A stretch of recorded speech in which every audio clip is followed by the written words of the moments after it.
leave a lot of money on the table, and I'm okay with that.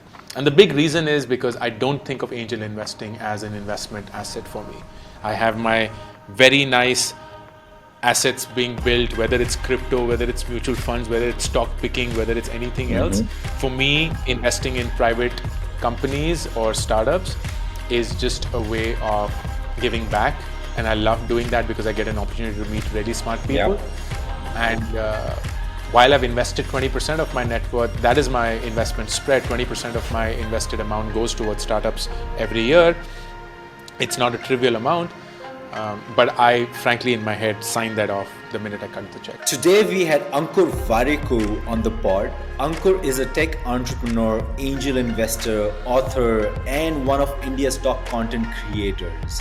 His aim through his content is to make sure all the choices you make in life come from a point of awareness, not ignorance.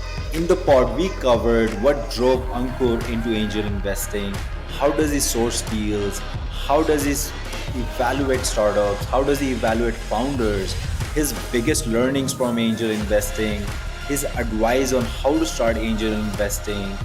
We also got to know him at a deeper level. Who is he outside of work? What's his relationship with his money? If money and attention are not needed anymore, what would he work on? All right, let's get going. All right, I am super excited to have Ankur Warikoo on the 1947 Operators podcast. Ankur, welcome to the show. Thank you so much, Shiva. Thanks a lot for having me, man. We'll dive right into it.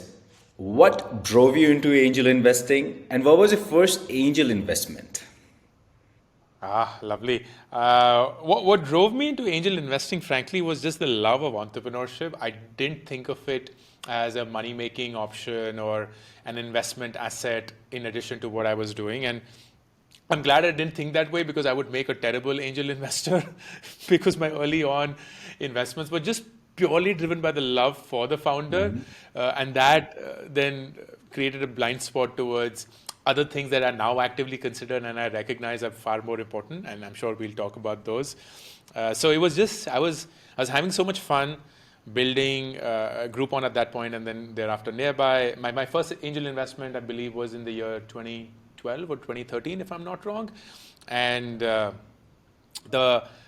ecosystem was very young. There were these early successes. Flipkart was becoming a thing, and of course everyone was talking about how awesome their services and so on, and their founders were being looked at. So there was a lot of ambition / audacity that was growing up in the ecosystem, but capital wasn't nearly as much. Certainly not the right color of capital, because it's easy to, or relatively easy to, cut a check and just be at a one arm's distance, but it's a very different flavor of money if you were to raise it from a founder, because then it could make it into a very interactive, healthy relationship where you're seeking their mentorship, you're seeking their experience, and hopefully avoiding the mistakes that they have made in the past. So that was my way of giving back. And I remember my first investment was in a startup which I believe was ahead of its times. It was in two brothers, twins, one of which I still work with very actively, and we have founded and set up together in the recent past. So imagine, from an angel investor, we become founders in that sense. And the business idea was, it was called Reach, and the idea was that at that point of time, this is 2012, 2013, so Geo had not happened, streaming was not a thing. You always had music on your phone. And they had built this application which could stream music from your friend's phone. And it was, I thought it was brilliant, but of course they ran into issues like internet, because it was slow, it was expensive, and both sides had to pay for it, blah, blah, blah, blah, blah. So it never really worked out. But to their credit, they raised money, and then they realized it wasn't working out. So whatever money was left, they actually gave it back to the investors, saying, "We're winding up. This didn't work out." Yeah, looks like we have a lot to unpack here. You've been investing since 2012. It's been almost 12, 13, 10 years or 11 years. So Ankur, in the beginning, I'm sure it has changed a lot over time now. In the beginning, How are you able to source deals? How are you evaluating founders? And why would founders take capital from you? Yeah, these are great questions. One, there was no active way of sourcing Shiva because I was a founder, the Groupon India CEO. There was a certain reputation and recognition associated with that role, and by virtue of that, I used to get a fair bit of inbound. So it was much easier. I didn't have to, frankly, create any sort of a brand to do that. The role spoke for itself. And as I said, the biggest mistake that I made as angel investor early on was fall in love with the founder a lot more than I should have. While it's a terrific start, it shouldn't be the only reason. And frankly, my first few investments, the only reason I made that investment was because I love the founders and I love their audacity and I love their capability and I love their courage and all those nice things. But I completely eliminated the need to do a market research around the industry, the problem they were trying to solve, their product vision, and how they were trying to solve that problem, blah, blah, blah, which were classic mistakes, and we'll speak about them. And what it did was because I fell in love with them, it was easy for them to fall in love with me as well. And so it became a very I'd say an unnatural relationship where the founder was like, hey, I want to take money from this dude because he really likes me. Which is again a bad reason to take money because I may have nothing to offer. I may have no point of view on the industry or the product or the problem that they're trying to solve, none whatsoever. So I did recognize early on, and it wasn't that back then you could put a press release saying, oh, raised from Ankur Warikoo, and that would mean something. It meant nothing. It really meant nothing. But today people bring people on the cap table just make it famous that no, they've raised around and this person is on the cap table or not. But back then, I genuinely did not have anything to offer, and it was just serendipity if it still worked out, which it did for a few cases, certainly not majority, and definitely not all of them. Got it. Ankur, how do you evaluate founders? It has changed over time. Maybe a good starting point would be what are the traits of a mediocre founder or talent? Yeah. What's the trait of a mediocre founder or talent? Number one, and I think that would be perhaps the only one that I would care about, Shiva, is they're just not open to feedback, particularly around how they're going about solving the problem. So what they've done is they have fallen in love with the solution, not with the problem. And this for me is a classic telltale, not going to make it. Because the solutions, I know this for a fact, right? I've been doing this now for 14 years. Your solutions are never going to be the solutions that work out. And you'll be immensely lucky if they do. And your first shot will be the shot that hit the target at its right point. You're going to have to maneuver and you'll have to reassess and you'll have to realign and you'll have to pivot. But as long as you've centered yourself on the problem, which is the fulcrum of the pivot, then it frankly doesn't matter how you're pivoting and how many times because the fulcrum is at the right spot. It is centered on the problem. And that for me is an instant red flag where if I were to even challenge them, provoke them, perhaps even say something to test them that this is not going to work out, and they'll just get all defensive. As against people who are saying, oh, that's interesting, I've never heard that before. Could you tell me why you think it wouldn't work out? Because I'd love to know. My favorite question that I asked today is, give me 3 reasons why you would not work out. And it's amazing how many of them make those reasons about money or about their own inability to execute or some thing that they actually control. When the biggest reason I know you're not going to work out is something that you don't even control. And you need to be mindful of it. You still can't plan for it, but the awareness of what you can control and cannot is such an important trait for me as a founder. And Ankur, what kind of check sizes do you write? What sectors do you invest in? And what stages do you come in? And let's say if I'm a founder, I want to reach out to Ankur. And these are the things that will really attract Ankur to reopen my email. Got it. Because I've played almost all my stint as a startup founder in the B2C space, there's a natural affinity to B2C. I don't get B2B, while I would love to play in that because that's a far more investable sector, a far more predictable revenue cash flow stream. But I do find a bulk of my investments, close to 80-85% in the B2C space. So one classic thing is B2C. If it's B2C, it has my attention because that's where I think I work best. Number two, I typically cut check sizes anywhere between as low as $5,000 to as high as $25,000, $30,000. I wouldn't go beyond that, and I wouldn't go below that as well. It's very interesting now that, particularly in the last 2.5 years, when I ramped up my investing again, it was a very different funding period and everyone was going all red hot. So you actually had to fight for space. So people were trying to, we want you on the cap table, but we can't take this much. So you have to reduce your amount and just be there as a name and not On the something press, meaningful. yeah. And you then try to find it out because that 5,000 is never going to become 5 million. So why am I even trying? So it was this very interesting struggle, but I would say, hey, I want to put in 20-30 lakhs, and people are like, well, we can't take more than 5. And like, okay, that's a conversation we need to have. And the third big shift that I have made, Shiva, in the last 2 years particularly is I've also started investing in, I wouldn't call them mature by any measure, but let's say slightly later stage than angel/seed. So there is an angel seed that I would do, but I've also started picking up, and I'm very excited about picking more of them, which are businesses that have reached about the 30 mil valuation, the 50 mil valuation. An institutional investor has come in.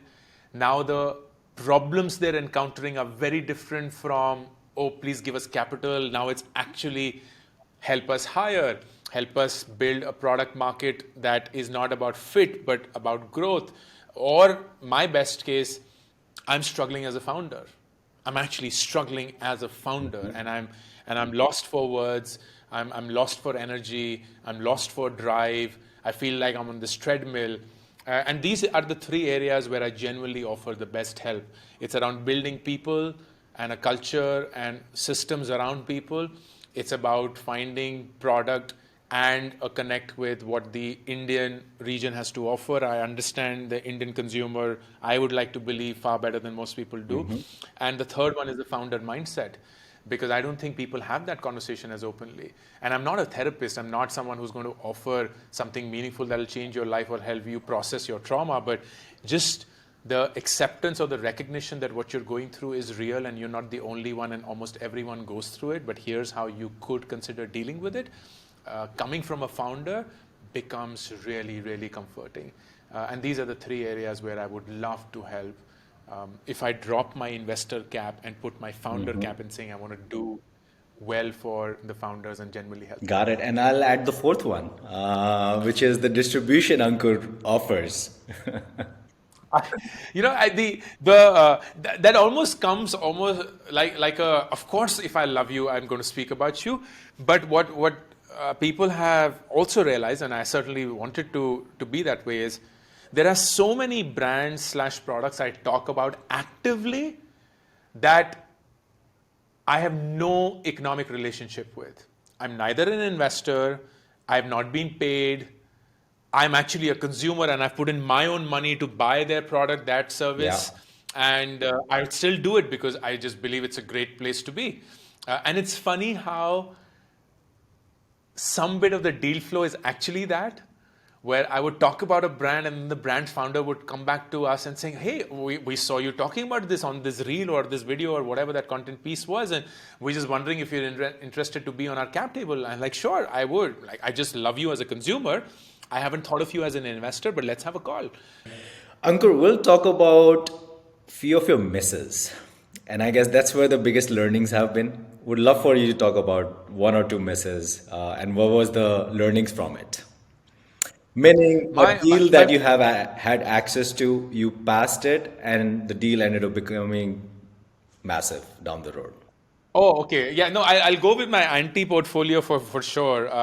But I, without without naming Yeah. them, and in hindsight, frankly, I don't regret losing them. While I would have made a lot of money, because back then I was convinced I don't want to do it. And I don't think there is anything in hindsight that I could have known more to know that this worked out. So the classic case, Shiva, for me is the ones that have gone on to become crazy successes are quote unquote successes for investors.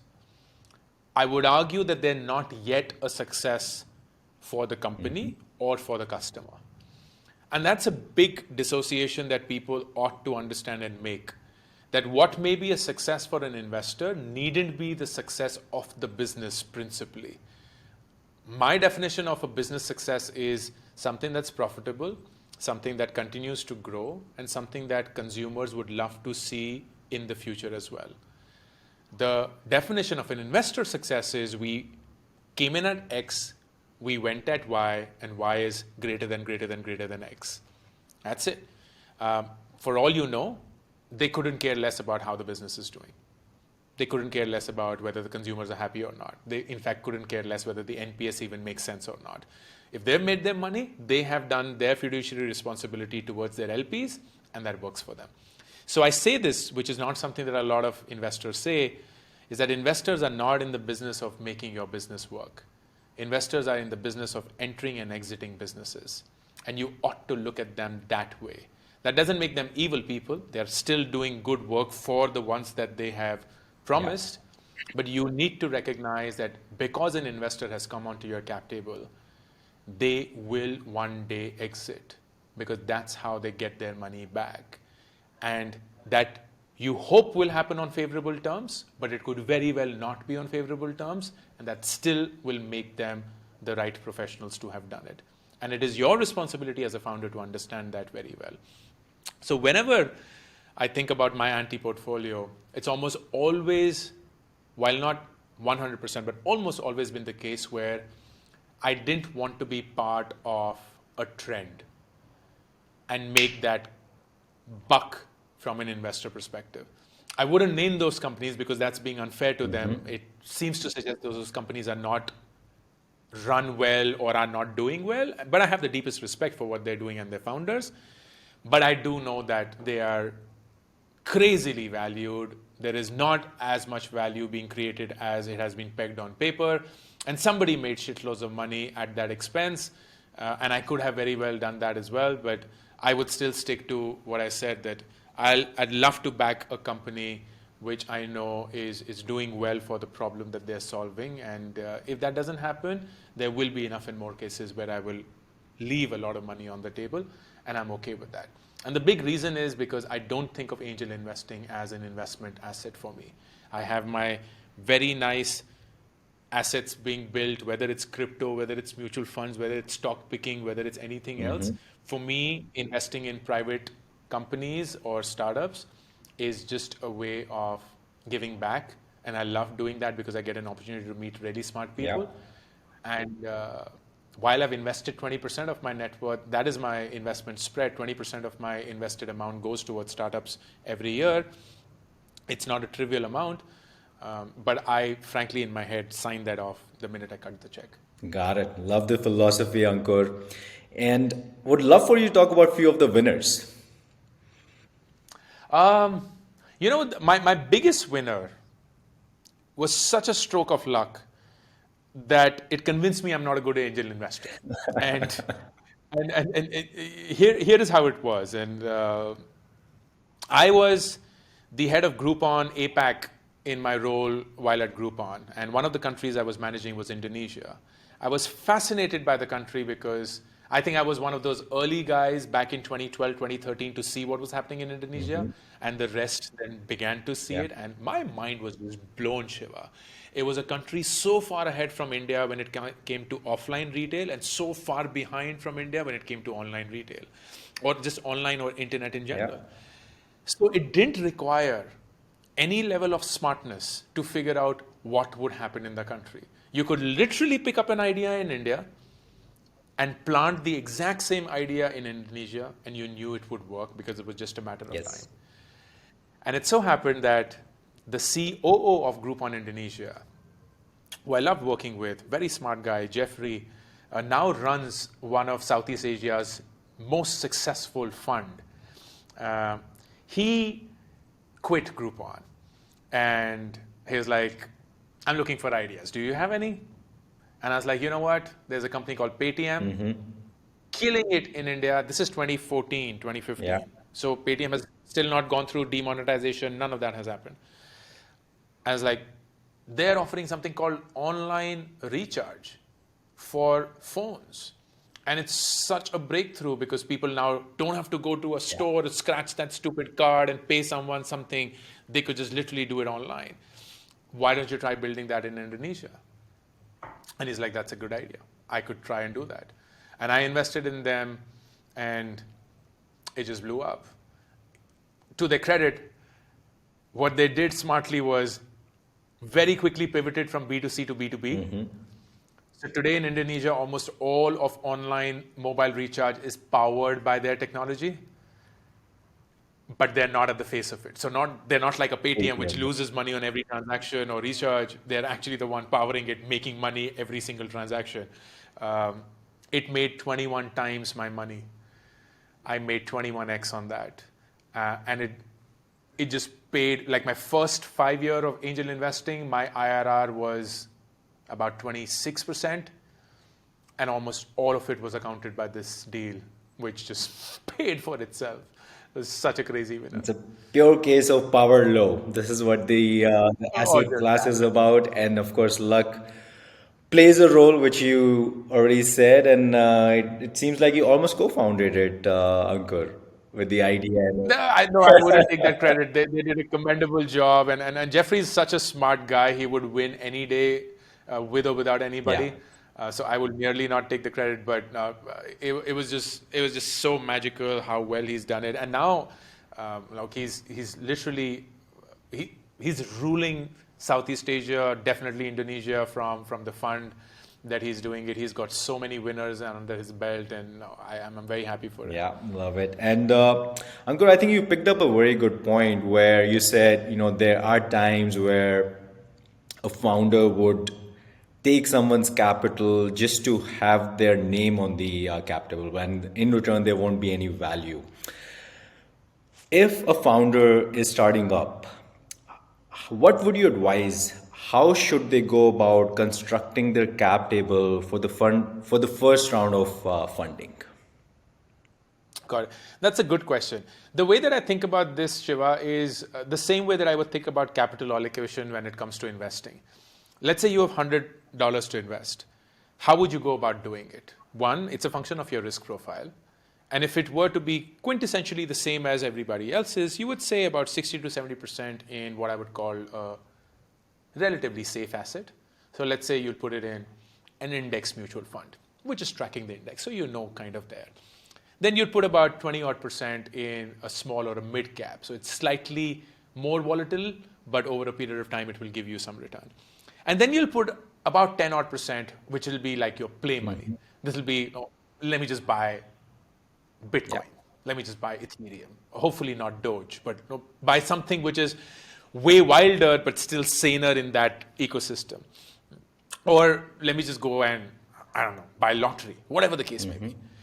And I'd argue that a cap table should also be in some way representative of the same way. You need 60 to 70% people who are in it professionally. And that's the quote unquote safety aspect of an investor. You know that they have follow-on capital. You know that they are in it for the long term. You know that they have done it long enough to know that how it works. They're not going to get jittery if you have 1/4 of a revenue miss and they'll be like, oh my God, give me my money back. They are professionals and they understand this game well. And you ought to then have most of that money come through such people. You then have about 20%, which is what I would call friend and family associations. These are people that you would take money from, but you're not really sure of how it will work out, whether they will lose their shit if money goes out or never comes back. Maybe a new investor, a new the person on the in the market, somebody who's just dabbling with it, so on and so forth. And then about 10%, I think totally okay to have what I would call, with absolute respect, people who would pimp you, like people who would talk you up, but they have nothing more to add. Like, so they look good on the cap table, they will open doors for you, they will add you just things which are around networking and schmoozing and creating your persona and so on and so forth. And by virtue of that, you would have those individuals. Now, by design, you can't have, the volume needs to match with the value as well. So it can't be that the 60% has just come from one person and then the 10% is coming from 30 other people, because that's poor management of your cap table. Which is why I believe all the syndicate approaches really help today, because they in some way mask the randomness and the chaos of multiple people on the cap table. They just have one line item. You have to deal with just usually a lead investor, at best two, and it just abstracts yourself from a lot of paperwork and a lot of such noise that you could find yourself in. And that is how I would think about that. Please don't make the mistake of getting too many people on the cap table early on. It becomes really, really hard to manage. Be very, very frugal with your equity. Don't give it away easily. You think it's only 10% this round, but what you're not aware of is it's going to be 10% every round from now on, because you set that kind of benchmark. And sooner than you know, you're down to low double digits or worse single digits. And then as a founder, you're like, why am I even showing up when 90% of the value that I create is being taken away by somebody else? Be very mindful and be strategic. And Ankur, on the other side, so you, of course, typically I put it this way: you have had access since very beginning, and that's really a function of what you were doing in the ecosystem. You were a founder and operator, meaning you had the ability to get into the deals that you wanted to get in. But let's say if there's a founder or there's an operator who wants to get started with angel investing, how should they think about, meaning how to create deal flow, how to get access, and how to build a brand eventually? Sure. The path is very clear, and it's a three-step path to trivialize it and oversimplify it. One, you need to have a very clear understanding of what will be your capital allocation. Don't come in wanting to test that water. Come in with a certain amount deployed for you to see whether you are comfortable and you like it. Do recognize that the feedback loop of angel investing is really long. You're not going to hear anything back before 5 to 7 years, if at all. And that means that you will have to have that patience, and it's only going to be your inputs that define the taste that you're left with, not so much the output, because the output is just too far out. So please decide on a capital allocation. That also will then determine what is the, let's say, the acceptable check size that you are comfortable with. That's step number one. Step number two then is to get that deal flow access. And the best way for a starter to get deal flow access is for you to be part of the syndicates that are available. So there could be an angel list or a Let's Venture or an equivalent that is there, or the angel funds that exist in almost every big city now in the country. So there'll be, let's say, now you can join the Mumbai Angels, you can join the Chennai Angels, you can of course join the India Angel network and blah, blah, blah. And all of those are happy to have professionals come their way, sign a certain level of commitment that you're going to be part of that evaluation and so on, because then they will do the hard work of that deal flow coming through. And then the third one is for you to build that brand so that the deal flow slowly becomes yours only and not something that is socialized publicly, is do make it a point that wherever investments are made, or even if you don't end up making the investments but you have meaningful conversations with founders, stay in touch. Stay in touch, because the best deal flow always comes from founders. And it will come from founder to founder to founder to founder, because if they'd had a great experience, even though you may not have invested in them, but they liked the conversations you had with them, they liked the quality of questions you asked, the curiosity with which you approached them, so on, they are going to stay in touch, and you may get an opportunity, or maybe you'll be interested in investing in them in their second startup whenever they do it, or they will definitely refer you to some other founder of theirs from their network, from their batch, from their community, and say, hey, this could be a person that you speak to. So I'd say that these 3 simple steps, please understand what your capital allocation is. Don't be like, okay, मैं 1 लाख लेके आ जाता हूँ और देखता हूँ कि मैं पहली deal करूँगा कि नहीं, because that's not how you would function even if you were to invest your money somewhere else, right? If you were to invest in real estate or gold or mutual funds or stocks or whatever, you'll have a certain amount that you would want to associate, and then you'll decide how to split that. Do the same thing. Become part of networks that already exist, because that's a great way for you to get the deal flow, and then engage directly with the entrepreneur as much as you can, because that's where your eventual deal flow will come from. Best deal flow comes from founders. I love that, Ankur. With that, we're going to transition into our last part. My co-pilot, Alfonso in the back, he's the one who's going to drive this final part. His first question is, Ankur, if money, attention are not needed anymore, what would you work on? If money and attention is not needed anymore, what would I work on? I'd frankly work on the same thing that I'm doing. I really like the space of teaching that I'm in, and I think of myself as a teacher, so I would continue teaching irrespective of whether it's bringing in the attention or the money. I love it. Happy for you, my friend. And Ankur, how much of your success would you attribute to luck? I don't have a way of measuring, but if I were to pinpoint and somebody put a gun to my head, I would say between 85 to 90%. And why would you say that?